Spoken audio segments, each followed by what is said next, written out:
Spring is one of the most thrilling times of year for anyone who loves birds. Every day brings new arrivals, fresh faces passing through on their way north, and the very real possibility that something unusual might show up. In this video, you will learn exactly how to track down rare bird species during spring migration, starting at one of the top birding locations in the entire state of Wisconsin, and then following leads to a second hotspot. We will walk through the techniques for finding white-faced ibis, glossy ibis, whooping cranes, and Louisiana waterthrush, and I will share identification tips that separate these rare birds from their more common lookalikes. Let us get started. If you enjoy uncovering hidden nature and learning how to spot the birds most people walk right past, consider subscribing to Wings of Nature. We bring you into the field for moments like this one every single week. Our journey began at Horicon Marsh, the largest freshwater cattail marsh in the United States. This place is a magnet for migrating birds, and on this particular morning, word had spread that 3 ibises were feeding on the mudflats near Old Marsh Road. Now that road is not usually open to the public during spring. The marsh managers close it to reduce disturbance to nesting birds. But for a handful of days each season, they open it up. And if you time it right, you get access to some of the best interior views of the marsh. We timed it right. As we walked the trail, we heard a sound that stopped us in our tracks: yellow-headed blackbirds. These are marsh specialists, and they are not easy to find everywhere in Wisconsin. Their call is unlike anything else, a sort of grating, mechanical screech that carries across the cattails. Hearing that call is often your first clue that you are in a high-quality marsh habitat. We stopped just long enough to confirm the sighting, then pushed on. When rare birds are reported, you do not want to be the person who arrives 5 minutes after they flew off. That window of opportunity can close fast.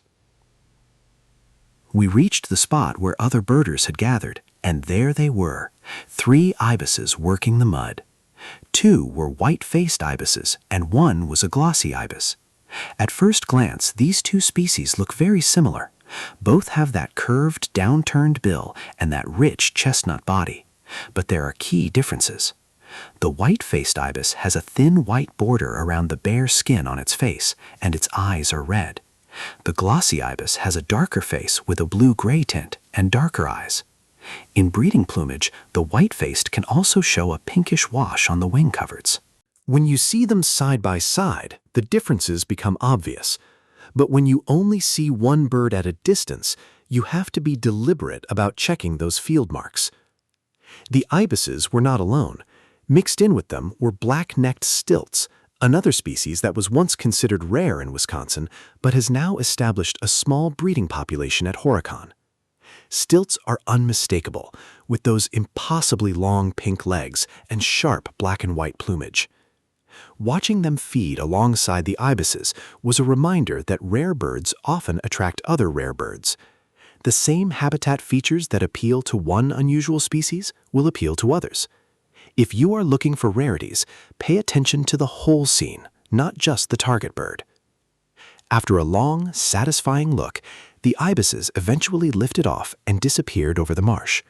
We turned back and took our time on the return walk. That is when we hit a forested section of the trail and found a warbler flock. Warblers are small, active, and often high in the canopy, which makes them frustrating to identify.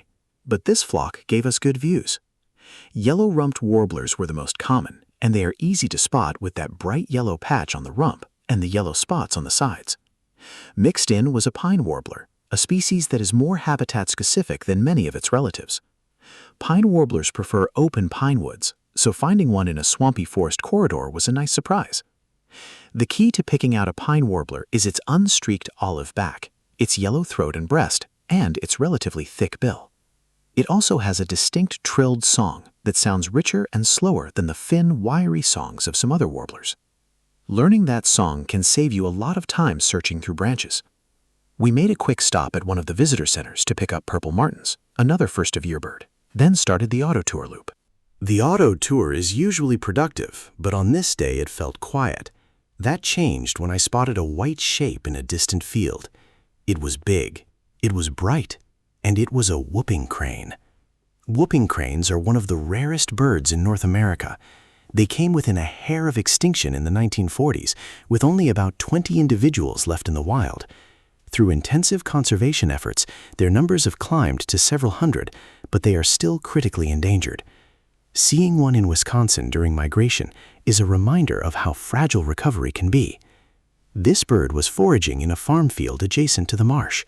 We walked a trail to get a closer look, but we made sure not to push too close. Getting too near a whooping crane can cause it unnecessary stress, wasting energy it needs for migration. Ethical birding means knowing when to stop. We watched that crane for several minutes. You could hear it making low, bugling calls. It stood nearly 5 feet tall, with a wingspan over 7 feet. There is nothing else in North America that looks quite like it. If you see a large white bird in a field, your first thought might be a great egret or a swan. But whooping cranes have black wingtips that are visible in flight, and they have a red crown patch on their forehead. Their posture is different too. They stand more upright, with a longer neck that often curves slightly. Knowing those distinctions could save you from misidentifying a bird that has a very small margin for error in its population. After a hugely successful morning at Horicon, we drove southeast to Milwaukee. A report had come in of a Louisiana waterthrush at Lake Park. The Louisiana waterthrush is one of the earliest warblers to arrive in spring, but it does not move through in large numbers. It is also one of the trickiest to find because it stays near fast-moving streams and ravines, not in the open canopy where most birders are looking. Lake Park, designed by Frederick Law Olmsted, sits along the Lake Michigan shoreline and features deep ravines cut by small creeks. That is exactly the kind of habitat Louisiana waterthrushes need. We walked down into one of the ravines near the North Point Lighthouse, following directions from other birders who had seen the bird earlier. At first, we only got a brief glimpse. The bird had been spooked and had flown under a small footbridge. We waited. Let me tell you, patience is one of the most underrated skills in birding. It is easy to give up after a few minutes and assume the bird is gone, but often, if you wait quietly, the bird will return to its normal foraging route. That is exactly what happened here. After a few minutes, the water thrush emerged from under the bridge and began walking along the edge of the water, bobbing its rear end constantly. That bobbing motion is a classic water thrush behavior, but it is not the only clue.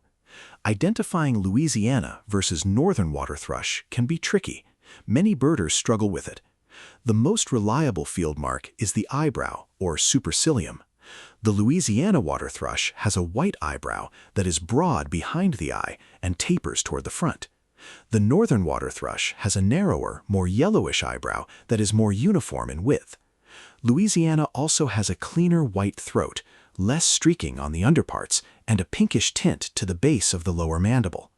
Northern water thrushes tend to have more yellow tones overall and heavier streaking that extends down onto the belly. We actually got to see both species that day, which is the best way to learn the difference.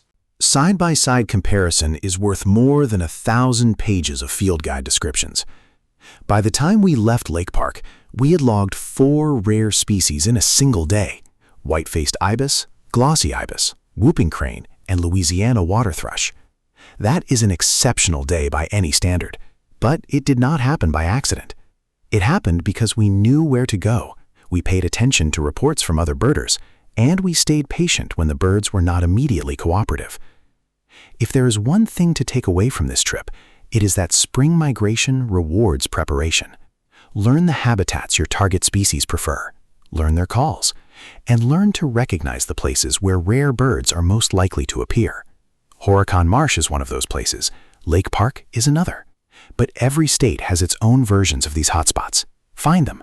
Visit them during migration. And keep your eyes open for the white shape in the distance that turns out to be something extraordinary. If you enjoyed this journey into Wisconsin's rare bird world, consider subscribing to Wings of Nature. We head out into the field every week to bring you the sightings, the strategies, and the stories that make birding so rewarding. Thanks for watching, and we will see you out there.